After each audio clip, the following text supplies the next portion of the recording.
வீட்ல பொதுவா 1, 2 பல்லி தான் இருக்குங்க. பல்லியே இல்ல. ஆனா திடீர்னு பார்த்தீங்கன்னா, வீட்டுக்குள்ள நெறைய பல்லி. எப்படின்னா பெட்ரூம்ல வந்து பல்லி இருக்கு. நைட்டு பல்லி கத்துது. அதே மாரி வந்துட்டு ஹால் ரூம்ல பல்லி இருக்கு. கதவு பின்னாடி பல்லி இருக்குன்னா, அது என்ன அர்த்தம்?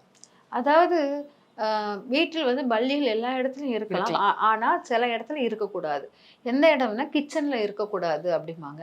ஏன் பல்லி இருக்கிற இடம் வந்து பார்த்தீங்கன்னா, நெறைய பூச்சிகள் சின்ன சின்ன பூச்சிகள் நெறைய இருக்கிற இடத்துல பல்லிகள் உருவாகும். அது பூச்சிகள் வீட்ல அதிகமாக சேகரிக்க சேர்ந்துருச்சுனாலே பல்லிகள் வந்துரும். அந்த பூச்சிகள எடுத்துக்கொள்றதுக்காக.